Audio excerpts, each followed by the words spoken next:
Salut les devins, c'est Saikyo. Nous avons une toute nouvelle information, un nouveau visuel concernant le chapitre 90 de Dragon Ball Super, attendu officiellement pour ce 20 février 2023 à 16 h sur la plateforme de Manga Plus. Je vous partagerai les liens comme d'habitude dans les descriptions de mes vidéos, dans l'onglet communauté de cette même chaîne YouTube. Vous savez, il y a un petit onglet particulier qui s'appelle communauté, et ainsi que sur ma page Twitter comme d'habitude. En parlant d'habitude, comme à l'accoutumée, vous retrouverez mon résumé complet en français en avance avec un maximum de visuels, si ce n'est l'intégralité des visuels du chapitre, dans les délais habituels de la chaîne. Et en amont de cela, ceux qui auront pu et ceux qui auront voulu franchir le cap de la souscription via le bouton rejoindre juste en dessous recevront une belle surprise, que ce soit du côté de Boruto et de Dragon Ball Super. En tout cas, aujourd'hui je serai bref, car le rendez-vous nous est déjà donné pour demain.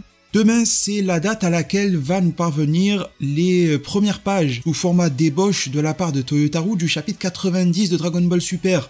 Mais comme ça arrive assez régulièrement, un petit peu avant, cette fois-ci, ils nous ont révélé une image brouillon, donc on peut déjà, avant même demain, commencer à s'en parler un tout petit peu. Cette image nous provient bien sûr du site officiel de Dragon Ball et Dragon Ball Super, tous les liens sont toujours en description, et l'on y voit ce qui apparaît clairement comme le laboratoire du Dr Edo. Vous savez qu'il avait déplacé suite aux événements du Mont Papillon. Ces derniers semblent très surpris car un personnage entre dans la pièce et il les alpague directement en leur disant et limite criant dessus qu'il les a trouvés, les zombies du mont Butterfly, donc le mont Papillon. Alors même si l'on ne peut pas tirer d'énormes conclusions, il me semble qu'il y a plusieurs points principaux à en faire ressortir et analyser ici. Déjà, le personnage qui entre en trombe comme ça dans la salle, visuellement ressemble beaucoup à Krillin, aussi bien au niveau des proportions que des vêtements, etc. Et c'est une version brouillon, très peu détaillée, c'est très difficile d'y voir clair. On pourrait miser une petite pièce sur Krillin, mais je tiens à vous préciser que officiellement ça n'a pas été annoncé. Rien sur le site officiel ne confirme que c'est Krillin, donc si vous voyez que c'est newsé quelque part, que c'est Krillin, c'est 100% sûr, ce n'est qu'une déduction de la personne qui vous a relayé la news, ce n'est pas encore acté. Même si bon, il faut le dire, il n'y a pas trop de risques à parier dessus.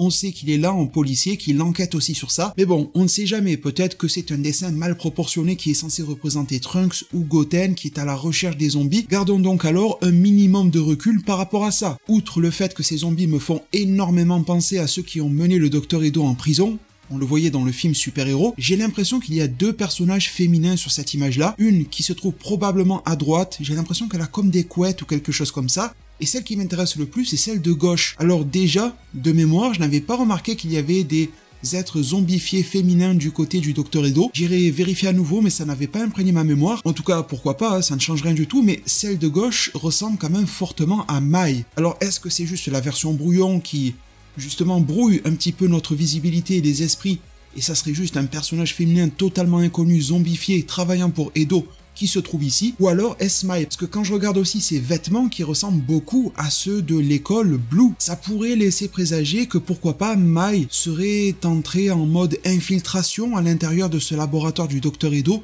Pourquoi, on peut s'imaginer, mais comment, ça paraît assez compliqué. Bref, je ne veux pas aller trop loin sur ça, comme je l'ai dit, c'est peut-être juste une servante zombie du Dr Edo, et rien de plus. Petite mise à jour mais non des moindres au sein même de cette vidéo pour corriger ma propre erreur. Le lieu dans lequel se trouve ce supposé Krillin, les zombies et potentiellement, encore plus potentiellement Mai, vous allez comprendre pourquoi, n'est pas le labo du Dr Edo. C'est indiqué et on le voit de nos propres yeux et je ne sais pas comment j'ai fait pour passer à côté, que c'est le Combini, donc le petit magasin de proximité tel que cela existe en masse, en très grande masse au Japon. C'est alors exactement, entre guillemets, le même lieu de travail des zombies que l'on a pu apercevoir dans le film Dragon Ball Super Super Héros, et ce qui, d'après ce même film, a conduit le Dr Edo à se faire emprisonner. En tout cas, le lien a été fait entre ces deux situations, à voir s'ils voudront développer plus amplement après. Donc ça recadre la situation, ça permet de comprendre que ça pourrait être Krillin vu qu'il est en pleine enquête en ville, ça conforte l'idée que Mai soit venu acheter quelque chose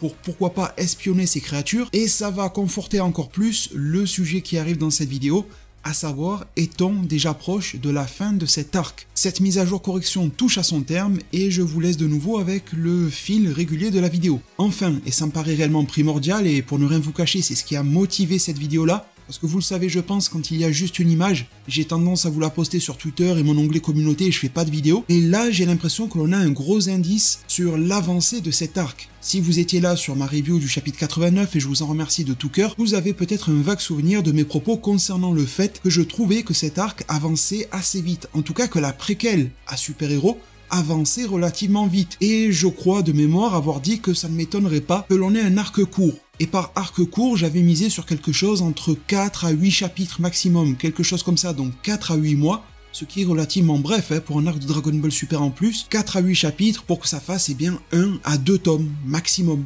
Alors bien sûr reste en suspens la question de qu'est-ce que sera cette suite à cette préquelle, parce que nous avons eu deux informations assez contradictoires que je rappelle ici.